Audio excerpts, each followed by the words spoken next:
오늘 하세나 본문은 마태복음 9장 14절에서 26절까지의 말씀입니다. 그때 요한의 제자들이 예수께 와서 물었다. 우리와 바리새파 사람은 자주 금식을 하는데 왜 선생님의 제자들은 금식을 하지 않습니까? 예수께서 그들에게 말씀하셨다. 혼인 잔치에 손님들이 신랑이 자기들과 함께 있는 동안에 슬퍼할 수 있느냐? 그러나 신랑을 빼앗길 날이 올 터이니 그때에는 그들이 금식할 것이다. 생배 조각을 낡은 옷에다 대고 깁는 사람은 없다. 그렇게 하면 새로 된 조각이 그 옷을 당겨서 더욱더 크게 찢어진다. 새 포도주를 낡은 가죽 부대에 담는 사람은 없다. 그렇게 하면 가죽 부대가 터져서 포도주는 쏟아지고 가죽 부대는 못 쓰게 된다. 새 포도주는 새 가죽 부대에 담아야 둘 다 보존된다. 예수께서 이 말씀을 하실 때에 지도자 한 사람이 와서 예수께 무릎을 꿇고 말하였다. 내 딸이 방금 죽었습니다. 그러나 오셔서 그 아이에게 손을 얹어 주십시오. 그러면 살아날 것입니다. 예수께서 일어나서 그를 따라가셨고 제자들도 뒤따라갔다. 그런데 12해 동안 혈루증으로 앓는 여자가 뒤에서 예수께로 다가와서 예수의 옷술에 손을 대었다. 그 여자는 속으로 말하기를 내가 그의 옷에 손을 대기만 하여도 나을 텐데 했던 것이다. 예수께서 돌아서서 그 여자를 보시고 말씀하셨다. 기운을 내어라. 딸아, 내 믿음이 너를 구원하였다. 바로 그때에 그 여자가 나았다. 예수께서 그 지도자의 집에 이르러서 피리를 부는 사람들과 떠드는 무리를 보시고 이렇게 말씀하셨다. 모두 물러가거라. 그 소녀는 죽은 것이 아니라 자고 있다. 그들은 예수를 비웃었다.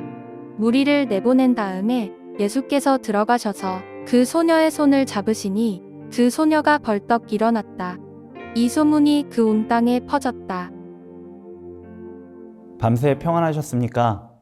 이 하루 하나님의 은혜와 평강이 우리 높은 뜻 푸른 교회 성도님들의 삶을 이끌어 주시길 기원합니다. 오늘 본문은 크게 두 부분으로 나눌 수 있습니다. 앞부분인 14절부터 17절은 금식을 주제로 하고 있고 뒷부분인 18절부터 26절은 야이로의 딸과 혈루증 여인의 이야기를 다루고 있지요. 이 두 부분을 살피며 우리 하나님은 어떤 분이신지 또 우리에게 무엇을 바라시는지 생각해 보고자 합니다. 금식에 대한 본문은 세례 요한의 제자들의 질문으로 시작합니다. 아마도 이때는 속죄일 즈음 되었던 것 같습니다. 공식적으로 금식을 하던 때였지요. 그래서 요한의 제자들과 바리새인들은 금식을 하고 있었습니다. 그런데 예수님의 제자들은 금식하지 않았던 것입니다. 그래서 요한의 제자들이 예수님에게 당신의 제자들은 왜 금식하지 않냐고 물은 것이지요. 이에 예수님은 혼인집 비유를 말씀하십니다. 혼인집은 잔치를 여는 곳입니다. 신랑이 있고 그 신랑을 축하하기 위해 모인 손님들이 있습니다. 그들은 신랑과 함께 함으로 기뻐하는 것이 당연한 것이지요.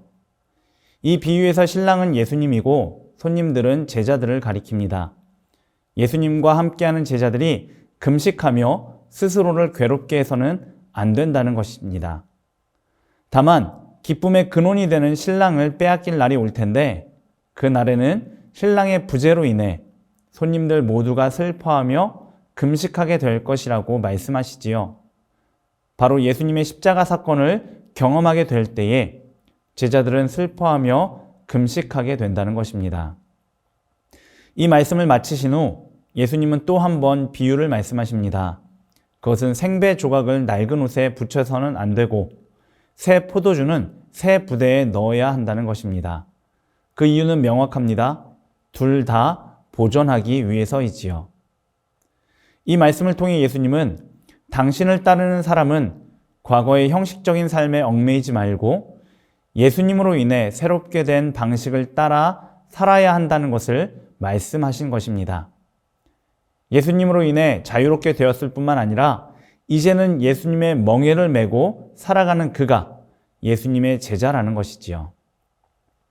이어지는 내용은 예수님이 야이로의 딸을 고치기 위해 길을 가시다가 혈루증 앓던 여인을 치유해 주신 것과 이후 야이로의 죽은 딸을 살려주신 사건입니다. 마가복음은 이 두 사건을 샌드위치 구조를 통해 더 자세하고 복잡하게 설명합니다. 그에 비해 마태복음은 이 사건을 간단 명료하게 전하지요. 이것을 통해 마태는 독자들이 예수님이 행하신 기적에 더 집중하게 합니다. 여인은 예수님을 믿음으로 나음과 위로를 얻었고 야이로는 예수님을 믿음으로 딸이 소생하는 사건을 경험했습니다. 이 모든 기적은 생명과 관련된 것입니다. 예수님이야말로 생명의 주권자이심을 보여주는 것이지요. 예수님에게로 가면 생명이 있고 또 예수님이 계신 그곳에 생명이 존재한다는 것입니다. 이것이 오늘 본문의 내용인데 몇 가지 질문을 통해 우리의 삶에 적용해 볼 수 있습니다. 여러분은 생명이신 예수님을 경험하고 계십니까? 예수님으로 인해 생겨난 생명의 성령의 방식을 따라 살아가고 계십니까? 만약 그렇게 살지 못하고 있다면 어떻게 해야 생명이신 예수님을 경험하고 그 방식을 따라 살아갈 수 있을까요? 이 하루 이런 질문을 가지고 하나님께 여쭙고 또 깊이 생각해 보시기 바랍니다. 그때 하나님이 우리에게 분명 말씀해 주실 것입니다. 내 삶의 자리에서 생명을 경험하고 그 방식을 따라 살 수 있는 방법을 말입니다. 그런 은혜 가운데서 이 하루를 살아내며 하나님을 알아가고 생명의 성령의 방식으로 살아가는 저와 여러분이 되었으면 좋겠습니다. 오늘의 하시조는 수능 시험을 치르는 우리 차세대 자녀들을 위해 기도하는 것입니다. 입시를 통해 자신을 향한 하나님의 계획을 발견하게 되기를, 하나님의 손이 자녀들의 인생을 붙들고 있음을 경험하는 시간 되기를 함께 기도합시다. 오늘의 하시조 함께 하시죠.